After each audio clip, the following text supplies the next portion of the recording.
So, for today's episode of Brit in Poland, I welcome you to Kielce. Now, a friend of mine told me that Kielce was a bit of a joke in Poland. I have no idea why. He said it's right up there with Radom and Białystok, but honestly, I've been here twice now. I had to come back because the first time I didn't quite get to see everything I wanted to. But this city's got something. It's got a great variety of museums.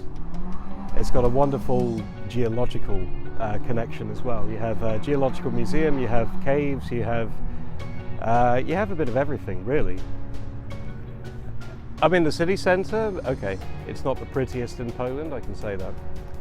But honestly, I always have a good time here. And I hope this video will show you why. It's certainly on my top 10 places to go in Poland. And I think this might surprise some people, but really, yeah, I think this is a hidden gem. So I hope you enjoy the video. I hope you find it interesting, and I encourage you to visit Kielce. I hope you enjoy. Welcome to another Brit in Poland production. If you enjoyed this video, please give me a like, I would really appreciate it.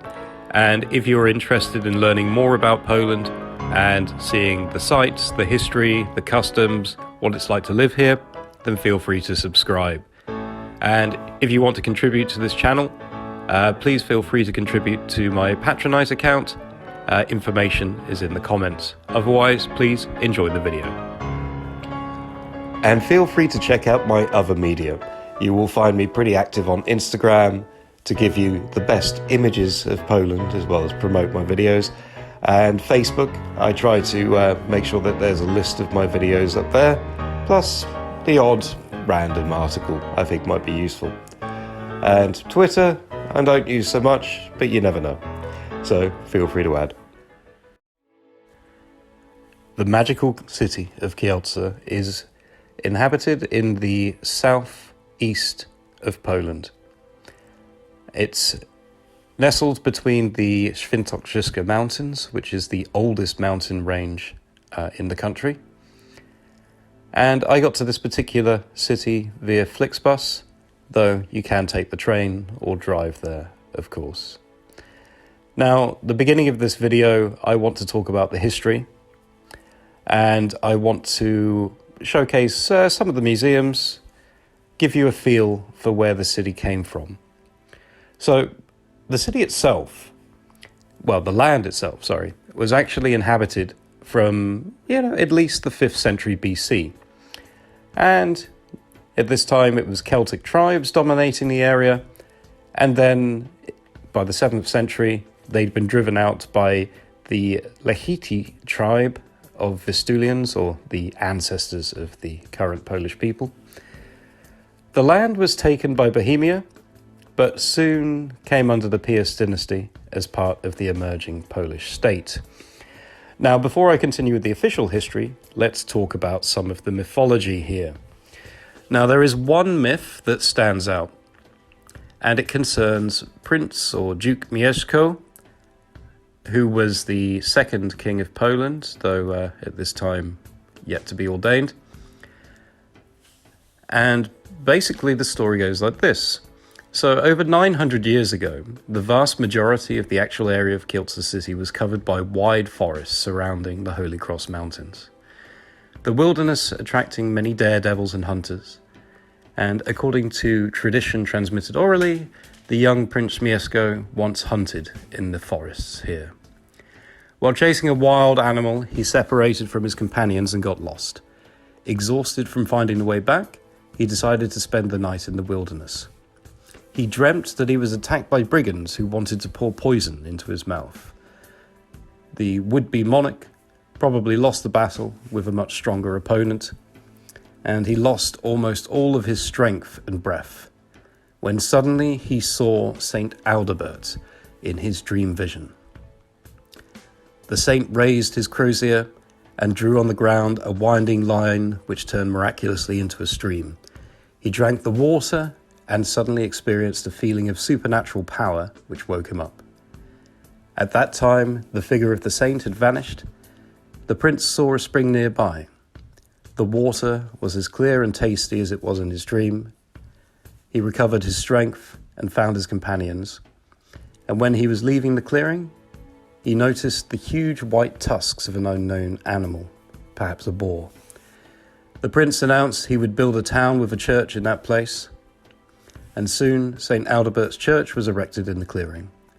The stream, whose water returned strength to Mieszko, was called Silnica, or strong water, while the name of the settlement was Kielce, to commemorate the mysterious tusks of the boar.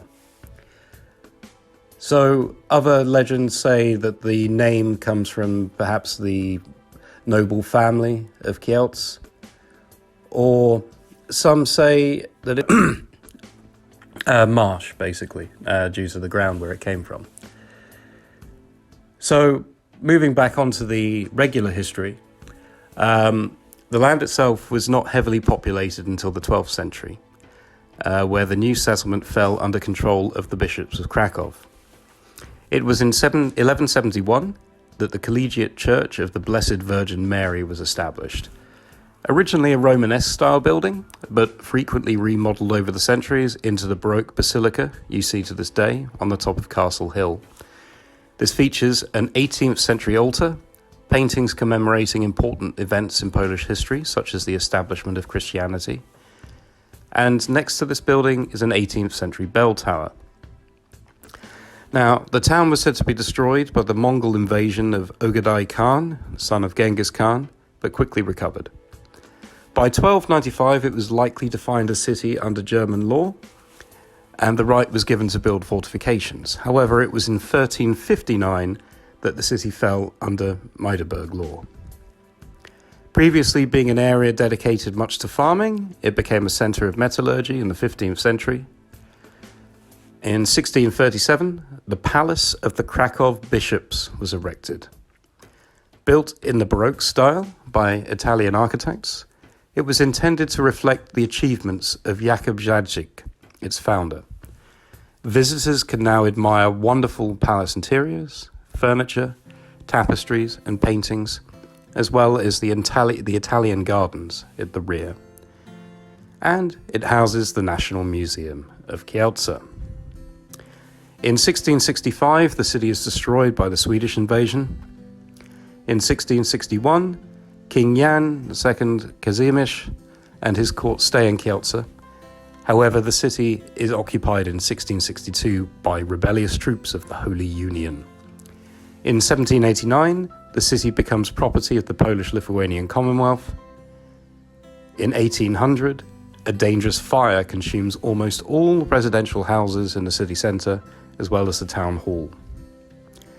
In 1809, it was incorporated into the Duchy of Warsaw.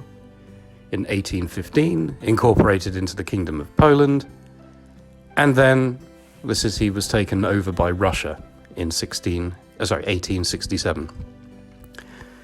In 1885, the first railway line was built. And in 1905, there was a rebellion against Russia in the school strikes of students of the male gymnasium, as well as a bloody clash between the PPS, Polish independence movement, and the Russian army. In 1906, a monument to Stanislav Staszic was erected, and he was an academic responsible for an uprising in 1816, as well as the establishment of the University of Technology and the Academy of Mining.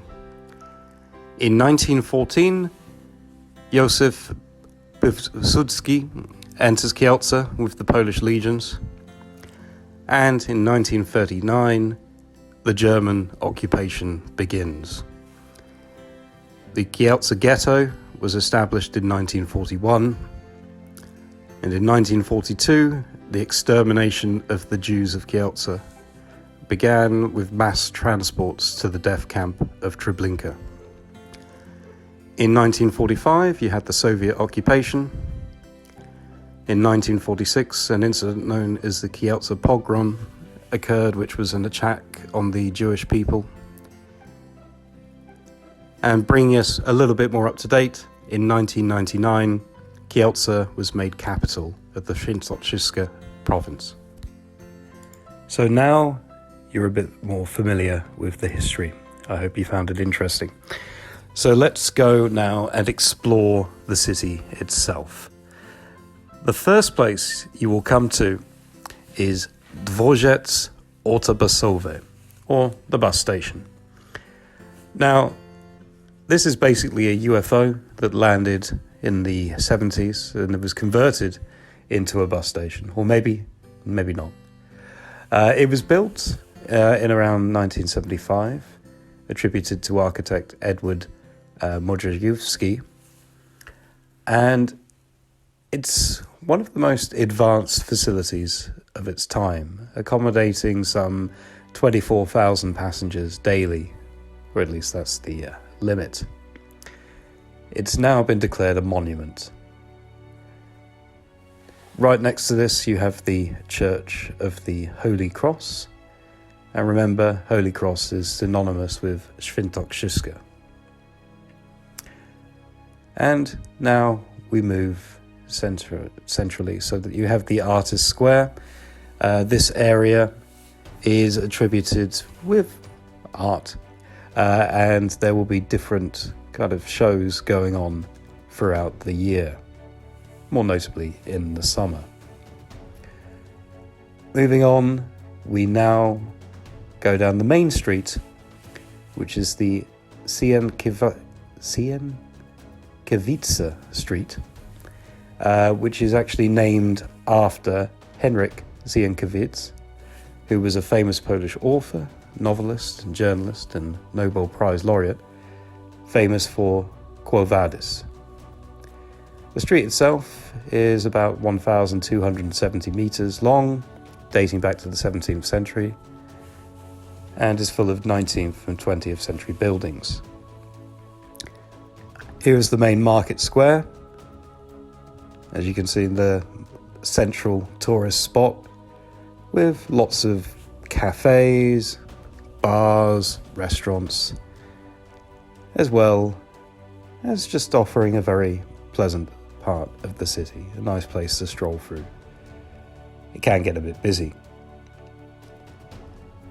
You will notice there are a lot of kind of statues and monuments throughout Kielce, really kind of adding to the cultural significance of this city, and something that's probably like taken for granted by most people. Poland is notable for its statues, but this place really stands out. I have to admit, it was quite fun to just walk around, but being honest, the city is not famous really for its city. It's more the outskirts that really add to the beauty, and I would say the main purpose for many of the visitors here. Though of course you have shopping centres, you have museums, there is a lot to do. In the fact that I've had to, go here twice and I don't even feel I've captured everything, I hope that tells you something about what it's like here. So let's go a little bit outside of the city to our first main site. On the way, you find that there are, all these busts, basically. And this is, again, another kind of testament to the, it's really going for, culture and maybe trying to win the capital of culture competition at some point. But you have all these busts of famous artists, musicians, writers, actors, and it's pretty cool. You have people like John Lennon here, you have Marilyn Monroe, lots of famous Polish authors, of course. Chopin is somewhere dotted around the mix, and it just adds a little bit of character. And then you get to the nature reserve. Well, there are several nature reserves, but this is probably the most notable, Kadzielnia. Now, this used to be a limestone quarry. And one of the things I definitely recommend is taking a tour of one of the main caves here. Now, you have to book this in advance, so I suggest that you do a bit of research beforehand. And I think it's only open seasonally, so it's more like spring, summer, autumn kind of time. In the winter, you're probably going to be a bit disappointed. Unfortunately, the tour was only in Polish, and I wasn't allowed to take any videos in there. But it was about 40 minutes where we, had a bit of a geological lesson. And of course, wearing, hard hats and things as you go through. But I always love a good cave, and I think this is one of the first I've been to in Poland. The stadium here is often used for concerts, especially in the summer. Lots of scout brigades and that kind of thing. And the reserve itself, it's just an absolute pleasure. I mean, I love all of this sort of thing. Lots of rocks, it's protected. I really, can't recommend enough that you take a visit. You get some lovely views from the city when you kind of get to the top of some of these kind of quarry hills. You have a very spectacular monument right at the top, which is a monument to the fighters for national and social liberation, something that Poland as a country knows very well in its history. But it isn't just for the scenic views. You can have a bit of fun here as well. There is basically a zip line that you can go on. I don't think it was the cheapest. If I remember correctly, it was something like 90 zloty. But if you do subsequent rides, it's something like 25. And it was a bit of fun. You have about 3 different lines in sequence to go, and it gives you some additional views of the park, as well as the thrill of going down the zip line, of course. Going back into the city, I have to highlight the Museum of Toys and Play. This place was pretty spectacular. It's housed in a 19th century building on Liberty Square. And you really get a massive collection. It goes through like the history of toys, and you see a lot of the sort of things that people in Poland would have played with over the years. A lot of cartoon favorites, lots of wonderful characters on display, including, you have a section for like Disney, Bolek and Lolek, Rexio. So anyone who's seen my Bielsko-Białe video may know a little bit more about this.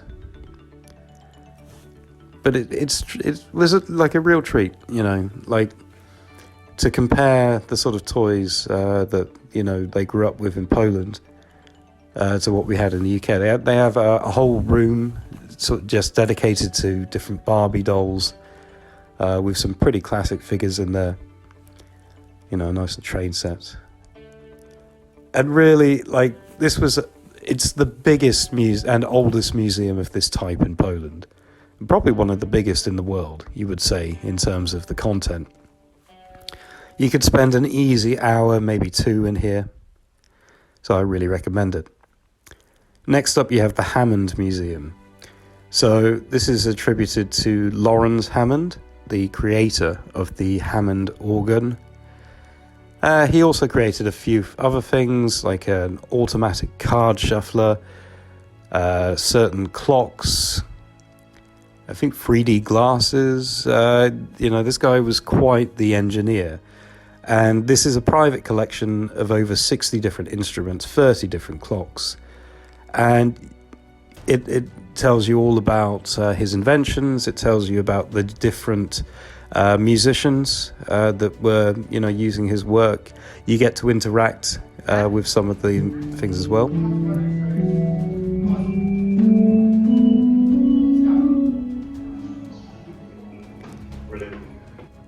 You see me having fun on the musical stairs there.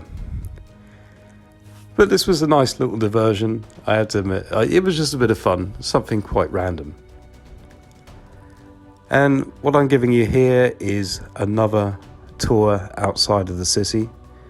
And this time, we're going to go up to the Geological Centre. So this is by yet another quarry, Wiecznia. And the centre itself is actually pretty impressive. I was surprised when I got up there. It's very, very modern. And you get like a wonderful tour back into the geological history of Kielce. So you have a lot of different rocks and things, of course, shells, because of course a lot of this area used to be underwater some time ago. Well, something like 630 million years ago, or something like that. The museum itself, it focuses on the Devonian era, but as well as the museum, focusing on this bit, you have a cool interactive exhibit where you get to be on like an underwater kind of vessel, and again in Polish, but it's that one of those 5D things. On the roof was this pretty cool exhibit about planets. Okay, a bit basic, but it was still like a nice bit of fun, a nice bit of quirkiness to add. So wonderful place if you've got children, especially. Very educational. Everything was in English, more or less, the signage and stuff. And you get a lovely view of another quarry. Maybe not the nicest quarry, but still a lovely little hiking area where you can just get out into nature and enjoy the natural sights. So, north of this, you can walk through a little village, basically, and you can get to the Telegraph Mountain. So this is actually the tallest mountain in Kielce, at about 406 meters. So it's not so much a mountain, more of a big hill by my definition. You have a kind of a steep slope to climb to the top, but once you get there, you have a wonderful view of the city and a lovely forested area surrounding it. And this was just a nice little achievement. It was really good to just get up here, explore, get into nature. And this is the thing with Kielce, as long as you're willing to do a bit of walking, a bit of hiking, you're going to have double the fun here. So after we got to the top of Telegraph, instead of just going straight back down, we decided to take the forested trail, which was a more gentle slope, and just added these very tranquil views. And just added a more pleasant hike, to be honest. But it is a bit of a trek back to the city, about 30 minutes. I think there were some buses you could take, but to be honest, when the weather's nice, why not enjoy a bit of a walk, get some lovely exercise. So now I'm just going to show you through some of the parks which are kind of dotted around Castle Hill. Of course, Castle Hill being the main focus. And again, we're coming to some big monuments here for you to see. Poland's specialty, from what I find. And really, it just has such a beautiful, tranquil setting when you really get out into nature. I always appreciate a good park, especially one that's kind of well tended, and this certainly provided. And actually, I was there, maybe it was for the May 1st celebrations, and so there were people doing archery in period costume, which I found pretty cool. They had people in armor, they had people in kind of military fairs. It was a lovely kind of old recreation, which I thought just added a lot of character. And you have to appreciate a big kind of, I never know what to call these, pond or lake, or just another lovely watery area where you can just relax. Plenty of benches to just sit and enjoy.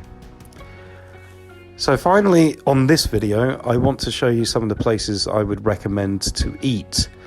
So one of our favourite places for breakfast was this Frigola Cafe.